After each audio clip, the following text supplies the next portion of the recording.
Hello and welcome to the Ohio Valley Sports Blog video podcast for college football's week 11. I'm BJ. I'm Cody. I'm Ian. All right, let's open up with Ohio State. They're on a bye week this week, coming off a 56-0 win off Purdue. How good can they be? I mean, when they want to, in the past couple of weeks, they've really kept their foot on the opponent's throat. How good can they be? They have a potential to be really good this year. And I found it interesting this week. Urban Meyer said that this team reminds him of the 06 Florida team. Yeah. Just keep getting better and better. Now, granted, as I say that, yes, we should be encouraged that they won, but it was Penn State Purdue. Let's not get too excited. I'm not saying that's what they're supposed to do, though, against teams like this.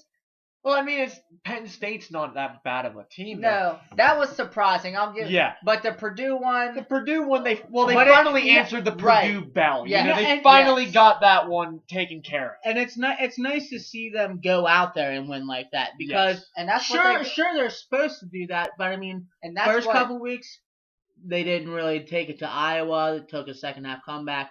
The Northwestern and that win just keeps looking worse and worse. Right, I mean, you think, it's two top 25 teams. Ohio State just really battled to get that win. No, it's looking worse and really, worse. really bad.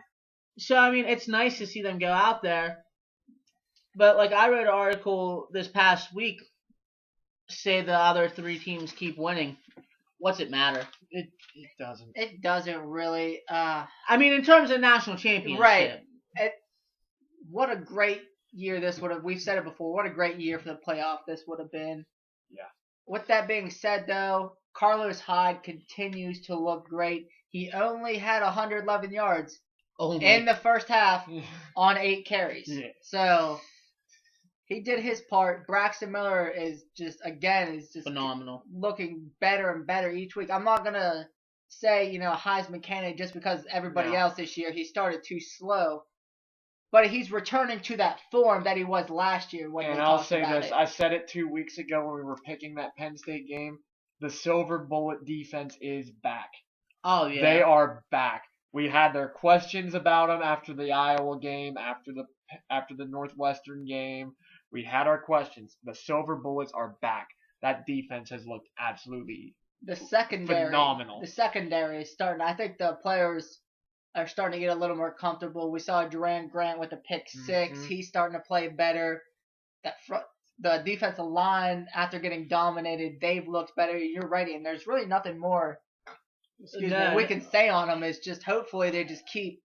This is what they got to do. They just got to keep blowing teams out and then hope for the best. And it was so impressive. I mean, I turned the game on a little bit late this week.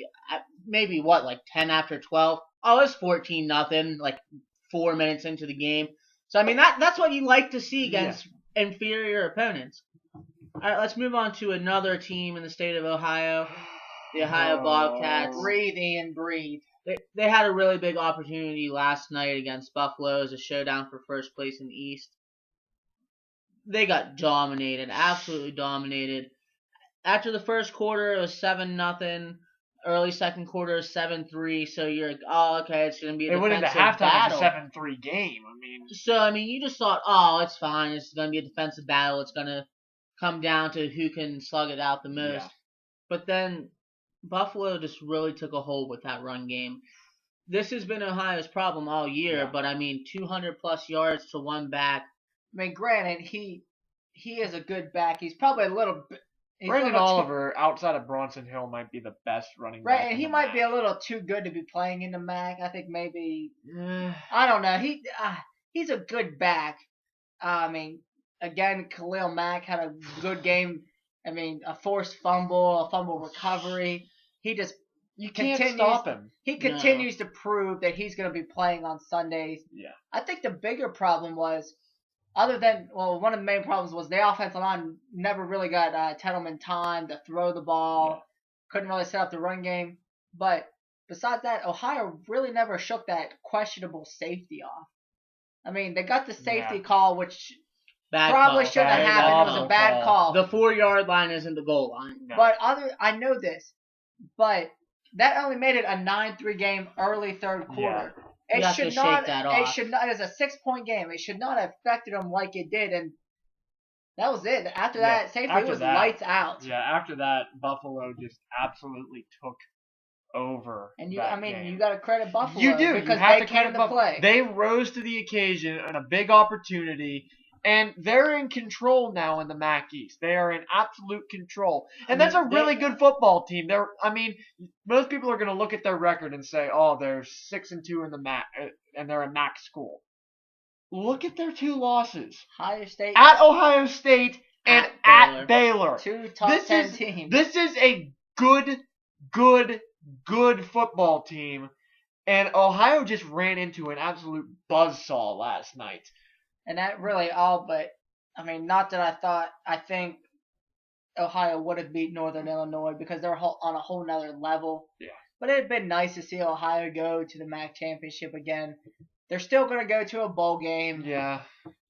But we all know MAC schools and their bowl games they go to. They're not elite. Yeah, it's still a great experience for all the students to get to go and the players. But, it's not. You got to figure the last couple of years that they've gone to bowl games, they've gone to the formerly known as the, it's still known as the famous Idaho Potato Bowl. Yeah, that's good stuff. The former Advocare V100 Independence Bowl. By far my favorite name of a bowl, the Advocare V100. Well, they changed it now. I think I forget what it's called. It's just the Advocare V100 Bowl. It's not the Independence Bowl anymore. That's phenomenal. Yeah. But Ohio's got to bounce back now because it doesn't get any easier because now Bowling Green comes to town. And they've been playing really well. You got to go play Bowling Green now. You have to go to Bowling Green and play them, and they put the absolute hurting on Miami last night, which, granted, most teams should probably put the hurting on Miami, but Bowling Green, they beat you last year, and this is a loss that hurts for Ohio because it all but assures they won't be playing for a MAC championship. Yeah. But in their losses this year, they've bounced back. Yeah. They've bounced back, and I really hope that they bounce back. Sure, you don't want to lose 3 games in a year. Yeah. But what's so bad about 10-3? No. Nothing. No, especially. So you need to go out there and take care of business. You can't give up on this season just yet. No, and it's time for all the seniors. They could still lead. They've left their mark on the program, but if they could go out with a bowl win, that would be huge for Ohio because 3 straight bowl wins. Are you kidding me? That'd be huge. It just seems like year after year Ohio's getting a little better, and it's really great to see. Moving on to a team that isn't getting much better. Well, they bounced. Hey, give them credit. All right, we're talking about the West Virginia Mountaineers. Coming off an overtime win against Kansas State. No, it was TCU. against TCU last week. TCU jumped out early. WVU scored. I think it was like 24 unanswered. Then TCU came back to tie it, and then West Virginia won in overtime. It was a really solid win for the Mountaineers, but they're hosting Texas this week. I know there was a lot of adversity around Mac Brown early in the season. Oh, should he retire? How do you fire a guy like Mac Brown? It's hard to do that. You can't. But don't look now. The Texas Longhorns are 6-2. And they've looked pretty good these past couple of weeks, so this is going to be another tough test for WVU. They do seem to play a little better at home, though. And they seem given that atmosphere. And they seem to play up to their competition. They gave Oklahoma a hell of a game. They beat Oklahoma State. So, they might play up again. And WVU, they're just so inconsistent. I'm not sure if it's such a lack of talent so much as it is a lack of consistency. Win-loss. Yeah, right. They go out there, like in the game they won this week. TCU jumps out early. WVU looks horrible. They score 24 unanswered. Hey, WVU looks really good, and then they almost blow it, and then they win it. So, that just is really kind of a microcosm of their season. Yeah. It's so inconsistent. Right, but don't look now. But if West Virginia takes care of business again, I think they'll lose to Texas. Yeah. But if they take care of business against Kansas and Iowa State, which is doable. They're heading to another bowl game. And if you'd asked me at the beginning of this year if West Virginia was going to go to a bowl game, I would have laughed at you. I mean, it's not going to be a big bowl game or a glamorous bowl game, but with all the talent they lost and the way how inconsistent they've been, to get to a bowl game would be really huge for them. Let's move on to, we have three really monster matchups. This is going to be the first on Thursday night. What a weird night to have two big games, but let's start with. I'll tell you right now, these two college football games that we're about to talk about are going to outview that Thursday night NFL game. Oh, absolutely. Guaranteed. Let's start with the earlier game. Number 10, Oklahoma, 7-1. Their only hiccup coming against Texas, going into undefeated Baylor. This is Baylor's first real test. This is where they show that they're for real. Absolutely. I mean, no losses on the season. And they've just been destroying anything that stands in their way. Leading the nation. They're averaging 64.1 points per game. Is that all? That's ridiculous. That's insane. Is that it? Oh, is that it? Is that it? And they haven't looked terrible defensively this year, but I mean, when you're scoring 64 points, you don't have to. How great do you need to look? I mean, right. So I mean, this is their first test against a really solid defense. I mean, Oklahoma is going to pose a really tough matchup for them, and if Baylor wants to see themselves as national title contenders, this is a game you have to play and you have to win. Yeah, really. I mean, what more can we say about the Baylor offense? I mean, they've just been lighting it up. You're right, and the defense has been playing well this year. It's going to be I don't think though that this is not one of those games though that they're going to score the 64 points. No. I mean, if I'll tell you what, they put up 64 in Oklahoma, That's and they're gonna for real. Some eyes. Yeah. I mean, just this is gonna be. We know it's gonna be a shootout. Probably in the 30s, maybe low 40s, but it's gonna be a good game, and I'll be watching this one for sure. Yeah. It's gonna be a fun game to watch for me. I just think I love to see what Baylor has done this year. Just because who'd have thought Baylor is going to be, 9-0? No, I mean, you see him scoring 60-something points a game. You see him at 3-0 and 4-0, and you're like, oh, okay. that's nice. Good. Baylor's won some games. Here they come. But I mean, boom! Here they are, 9-0. But don't look now. Oklahoma's in the top 10 with only one loss. Nobody saw Oklahoma being this good this year. No. No.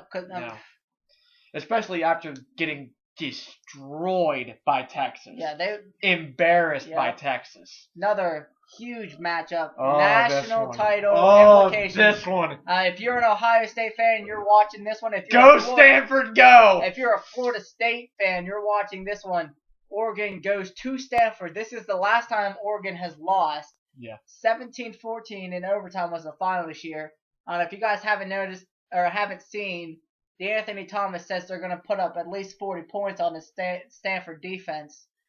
God, I hope they don't. As good as Oregon's looked this year, this is again just like Baylor. This is their first big test. This is the biggest test. This is probably the biggest test they'll have, but this is the first. Stanford's defense has been really good this year. Yes. They've shut down UCLA's quarterback. They shut down Oregon State's quarterback. They controlled Washington. Yes. Really well.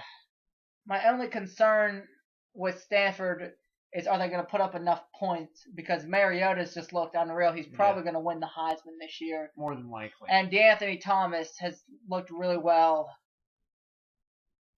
This is where the Oregon defense, I question the Oregon defense, because this is probably one of the better teams they faced this year as well. Excuse me, just a lot of question marks going into this game. Yeah, I mean, Oregon really passed the UCLA test, but then again, so did Stanford. So, I mean, you see them as even. They both passed the Washington test. Right. This is probably one of the biggest games as an Ohio State fan to see if one of the other teams is going to lose.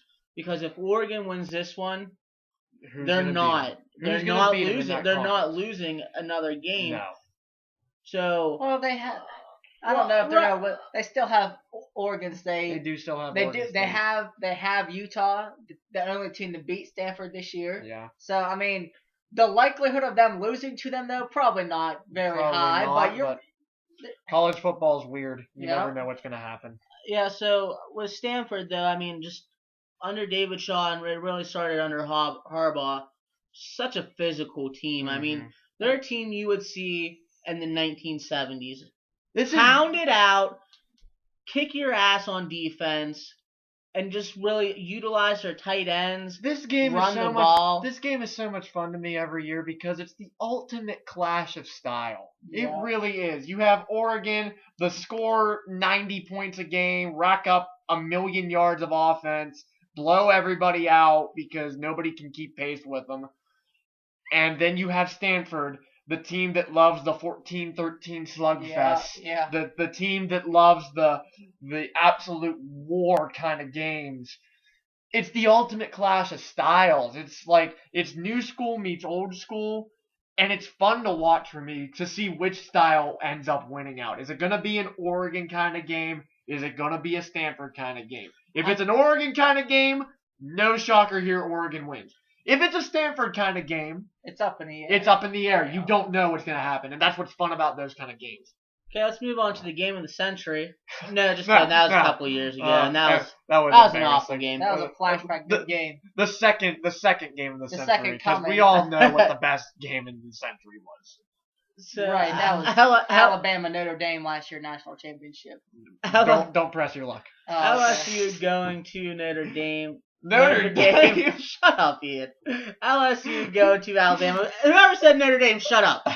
LSU Notre Dame. LSU going to Alabama.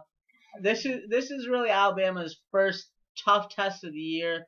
I'm not buying Texas A&M as a tough test.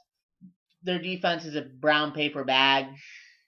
So this is Alabama's first real test of the year. I mean, LSU's lost a couple games, but they're still LSU. They still have Zach Mettenberg.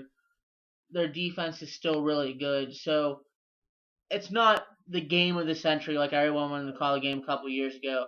But this is going to be a really good game. And once again, as an Ohio State fan, you just got to root for LSU to knock off Alabama. Right, and LSU, I mean, they lost to Ole Miss, they've been either really good or really bad because of how young they are.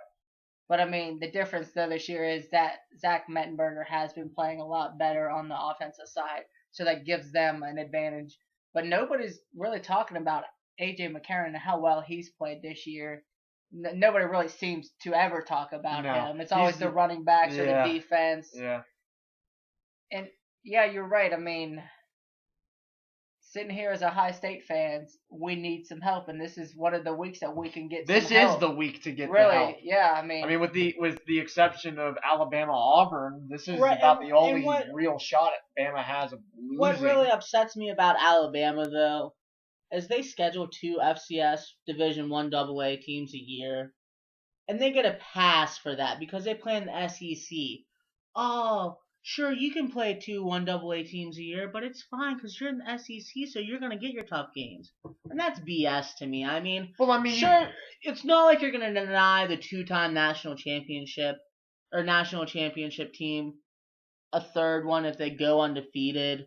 But I just really don't like how they seem to get such a pass. Well, I mean, it's not like the Big Ten's been that impressive outside of Ohio State and Michigan State. There's really nobody that's gonna rise up and say, "Oh, we're a good team," and that's a huge win for Ohio State. I mean, and you look in the Pac-12. I mean, Oregon and Stanford are the 2 teams out there. They're playing each other this week.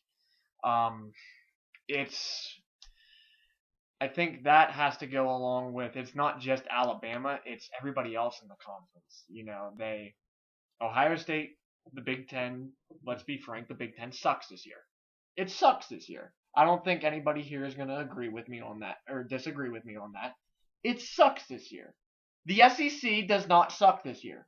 Nope. The Pac-12 does not suck this year. Nope. The Big 12 does not suck this year. Nope. The ACC doesn't suck. The ACC doesn't suck this year. The Big Ten sucks. The Big Ten sucks this year, and you're seeing Ohio State suffer because of that. Now, that's no fault on the players. That's no fault on anybody in the program or anything like that.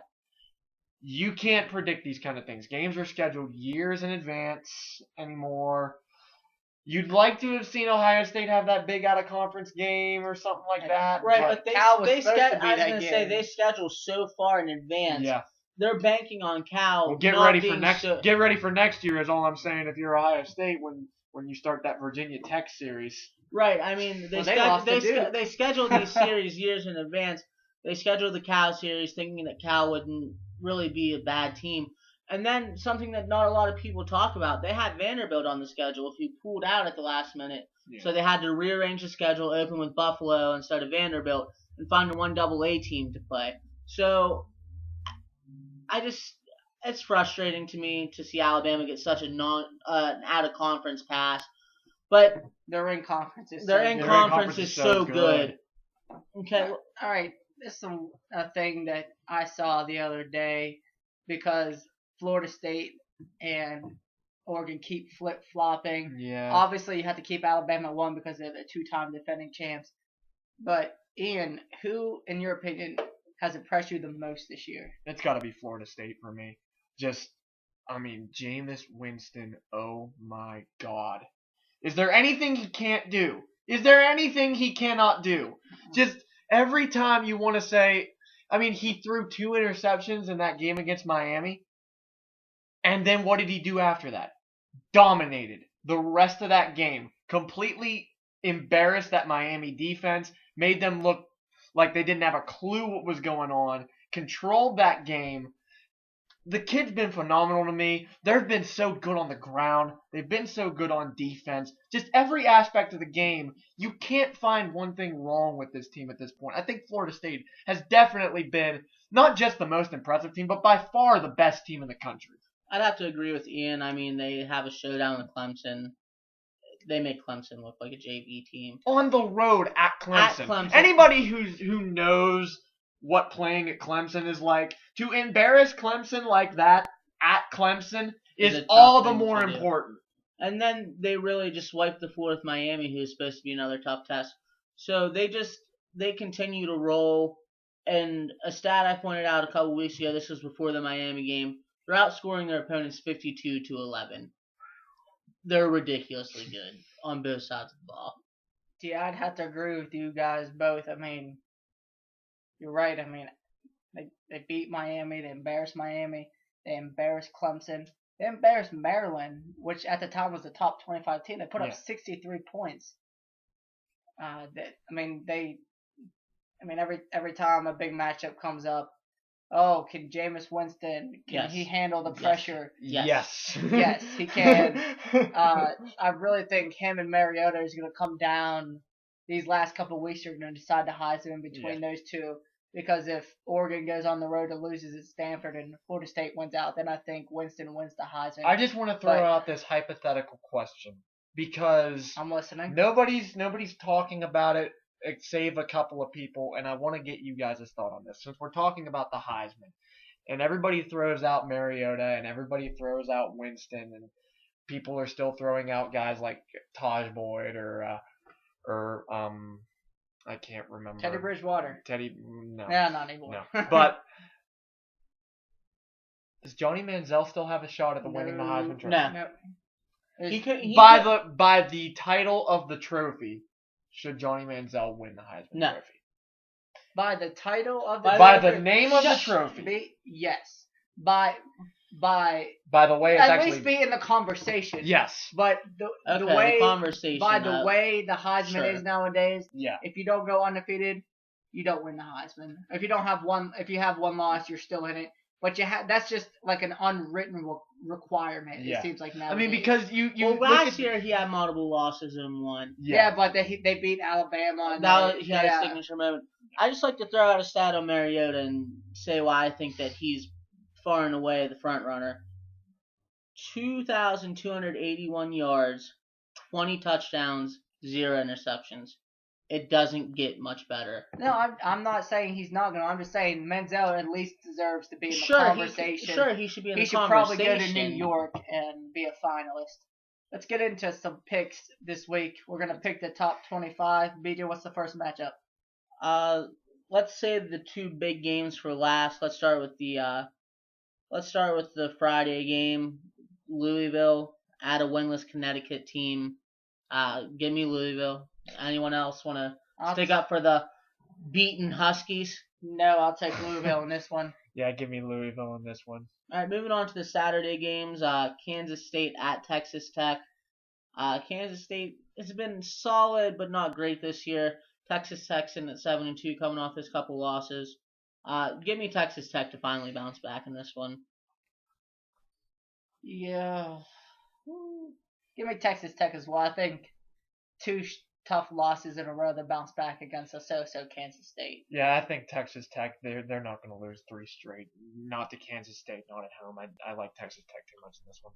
All right, my upset special of the week: Florida State at Wake Forest. Don't even Just try it. Just Florida kidding. State. Florida State. The only question is if they're going to score 50 or 60. Okay, let's move on to an SEC matchup. An interesting SEC matchup, I think. Tennessee's been really competitive this year. Their win-loss record hasn't shown it. They face Auburn at home this week. I'm going to take Auburn. They've just been really good as a bounce-back team this year, coming off a really bad year last year. Yeah, give me Auburn as well. Tennessee will probably maybe keep it close for a couple quarters, but they'll pull away. Yeah, I got to go with Auburn in this one too. Just Gus Malzahn's done a great job with that team. Okay, Missouri going to a 2-6 Kentucky team. Give me Missouri. That's about all you can say about it. Give me Mizzou. Yeah, I got to go with Mizzou on this one. And the interesting thing about Missouri is, yeah, they lost the one game, but they're still front runners in the East. Yeah, they're still in control. Okay, a really good matchup, a really good out of conference matchup. Wisconsin 6-2, sitting at number 24, playing 6-2 BYU. I'll take Wisconsin, but I think it's going to be a really close game. Give me BYU because I think their offense and the slinging style. I think it's going to be a little too much for Wisconsin. I think they'll put up too many points. I think it's going to be a really, really good down to the wire kind of game. I think Camp Randall makes the difference, though. Give me the Badgers in this one. Okay, I see I'm going out on a limb.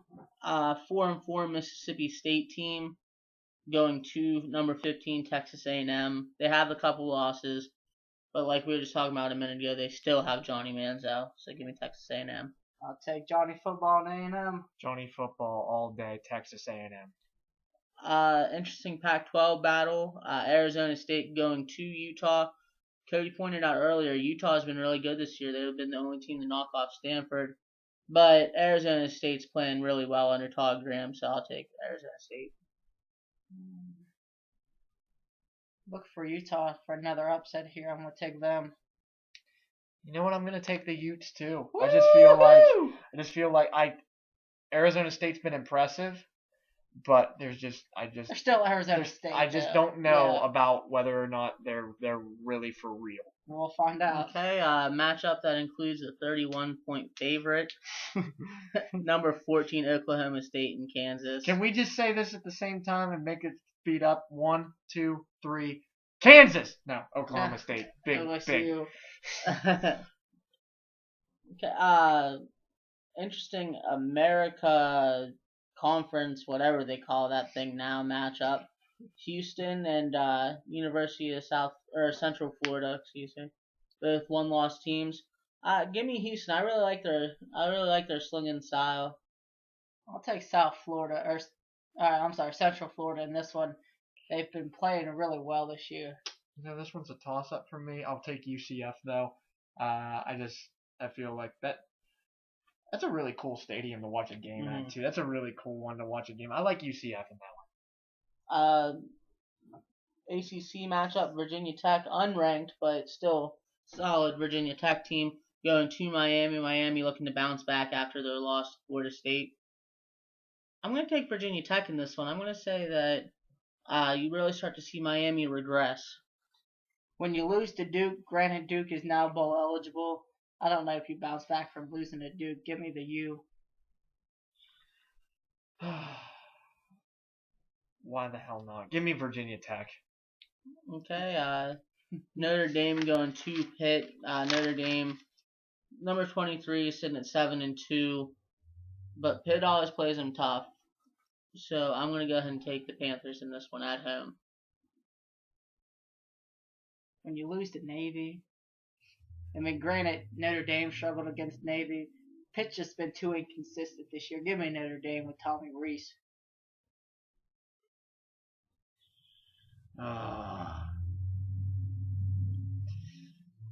Give me Notre Dame. I just feel like Notre Dame is just going to be too much for Pitt.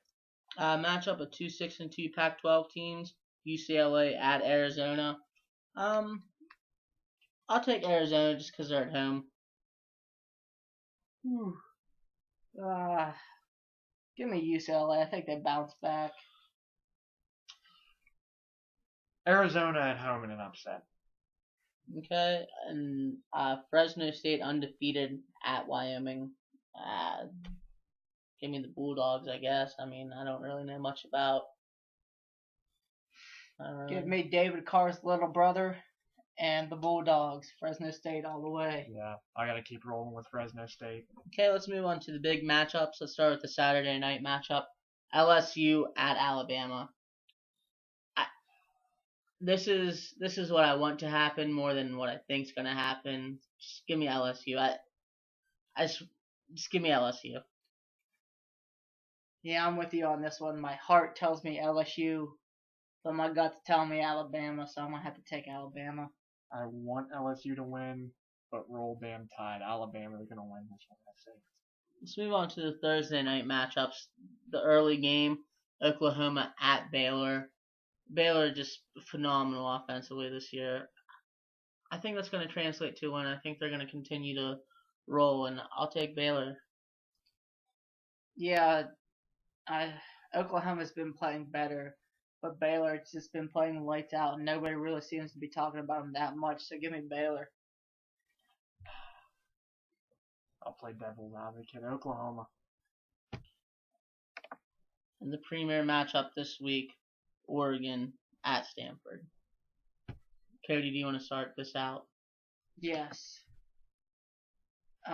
Again, my heart and my mind just tells me Stanford, but have you seen Oregon's offense this year? Unfortunately, I'm going to have to say, give me the Ducks. This is always Oregon's toughest game. They don't like to get hit. But I think they finally passed the test this year. Give me the Ducks. That was just uncalled for, Byron. Stanford's the only team in the past couple of years that's been able to figure out the Oregon puzzle. And I don't see that trend stopping this year. Give me the Cardinal. I'm going to take Stanford in this one. I hope you're right, Ian. I hope I'm right, too. I hope you're right. Okay, thanks for watching, everybody.